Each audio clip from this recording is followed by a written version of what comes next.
Գնեք Սանկերամիկա կամ լոգասենյակի կահույք եւ ստացեք նույն գումարի չափով ծորակն ընդամենը 1 դրամով։ Մանրամասները idealsystem.am։ Պարոն Պապիկյան,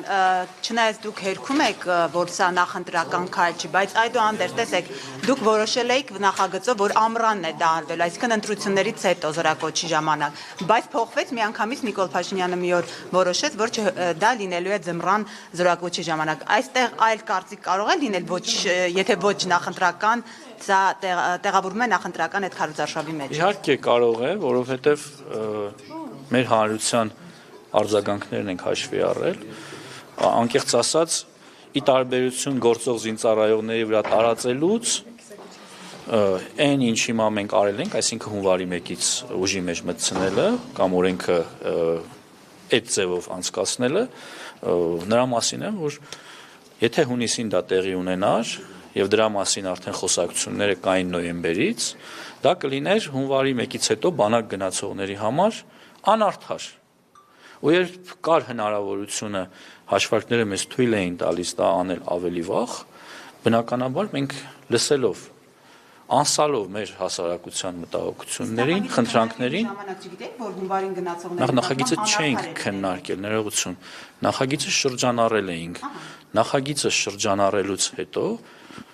երբ դրվել է ի դրաֆտ համակարգում, երբ մարդիկ սկսել են դրա մասին կարծիքներ հայտնել, քննարկումներ, նամակներ տարբեր, բնականաբար մեզ համար էլ ակնհայտ է դարձել, որ շատ ավելի ճիշտ կլինի, եթե մենք դա անենք հունվարի 1-ից, եւ մենք այդ որոշմանը հանգել ենք եւ վարչապետը դրա մասին հայտարարել։ Պարոն Պապիկյան, իսկ հունվարից նախատեսված է սպայական աշխատողների աշխատավարձի բարձրացում։ Հունվարի 1-ից աշխատավարձի բարձրացում նախատեսված է։ Հարգելի գործընկերներ, ատեստացիոն համակարգը ներդրված է, այն ընթացքի մեջ է եւ կարծում եմ դրանից լավ աշխատավարձի բարձրացման հնարավորություն չի կարող լինել։ Ինչ է անում կոռուպցիոն ռիսկերը նվազեցնելու համար, բավականին լուրջ պաշտոնատրանցիկ ներգրաված են եղել ատեստավորման ոլորտում, շահագրգիռ մարդկանց կազմակերպել, որպեսզի գնան եւ ուր են հիմա նրանք, աթորին են, բայց ինչ է անում մնացած ոլորտներում զսպելու։ Կարծում եմ մեր հետեւողականությունը նրա մասին է, որ մենք այս հարցում շատ լուրջ ենք տրամադրված, շատ հետեւողական ենք եւ բնականաբար այստեղ ներում չի լինելու ոչ մեկին։ Պարոն Պապիկյան, դուք նշել եք, որ բյուջեով գումար է հատկացվել բանակի կերպափոխման համար, ռազմաարդյունաբերության համար, զենքերի գնման համար, բայց Փաշինյանը օրերս նշեց, որ պարտք է վերցվել եւ ամբողջապես միանգամից զենք գնելու համար։ Հիմա բյուջեից է նախատեսվել, թե պարտք է վերցվել։ Հարգելի գործընկերներ, եթե անգամ ֆինանսական միջոցները պարտքի միջոցով են ներգրավում ֆինանսների նախարարության միջոցով, դա տրամադրվում է ընդհանուր բյուջեի շրջանակներում։ Այսինքն այստեղ հակասող բան չկա։ Վարչապետը հայտարարել է դրա մասին։ Հիմա ուզում եք մեկնաբանել վարչապետը ճիշտ է ասում, թե սխալ, բնականաբար ճիշտ է ասում։ Չէ, ինքը նշում է, որ արտաքին պարտքը դրա համար է աճել, պարոն Պապիկյան, ուղղակի կապ էր տեսնում։ Նաեւ բնականաբար, այո, պատասխանեցի ձեր հարցին։ Նաեւ այո։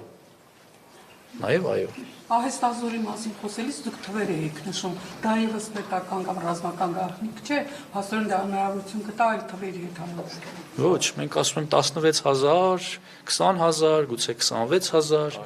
տարական կտրվածքով ներգրավում ենք տարբեր փուլերում։ Ես գիտեմ ինչի մասին, կարող եմ խոսել ինչի մասին, ոչ շնորհակալ եմ։ Պարոն Պապիկյան, Ալեն Սիմոնյանը վերջերս ասել էր, որ այսինքն կրկնել էր, որ Հայաստանի վերահսկողության տակ 110 քառակուսի կիլոմետր ադրբեջանական տարածքներ կան։ Դուք մասնագետները հերքում էին, ասում էին նման բան չկա։ Դուք տեղեկություն ունեք ինչ տարածքների մասին։ Գիտեք, այդ հարցը եկեք թողնենք սահմանագծման, սահմանազատման հանձնաժողովին։ Հիմա խոսել մի բանի մասին, որը սահմանազատման ու սահմանագծման հանձնաժողովը պիտի աշխատի,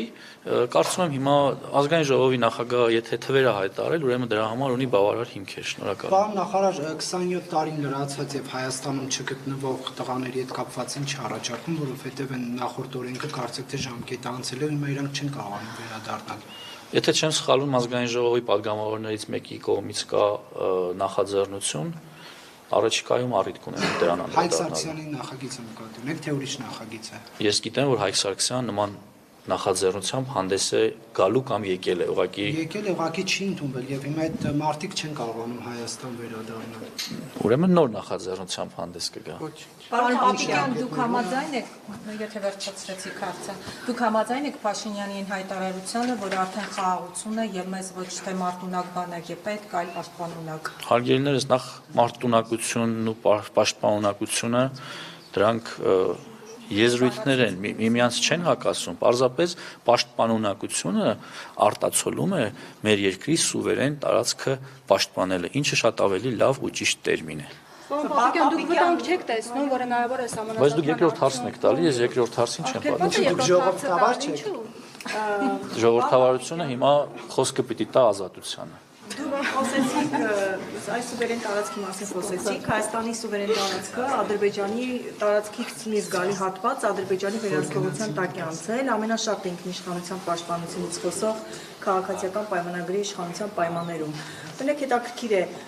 ռեալ հնարավորություն դուք տեսնում եք, որ ՔՊ-ի իշխանության օրոք Հայաստանի ինքնիշխանության սուվերեն տարածքները վերականգնվեն գան նախկին ուրեմն դիրքին։ Իհարկե տեսնում։ Ինչով եք տեսնում, կարող եք մանրամասնել հասկանանք, որովհետև Սահմանագծման եւ սահմանազատման հանձնաժողովի աշխատանքի միջոցով։ Դուք վստահ եք, որ Հայաստանի ադրբեջանական զորքերը Ադրբեջանից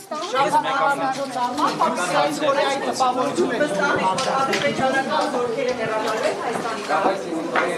որ դարիներ Փաշինյանի օրոք Սիստեմ Կորյանն է, նավեկան։ Պարոն Պապիկյան, շատ հակաբանում չկարում ապրում, որովհետև այս նորյայի կապավորությունը ինչպես կներկալանի։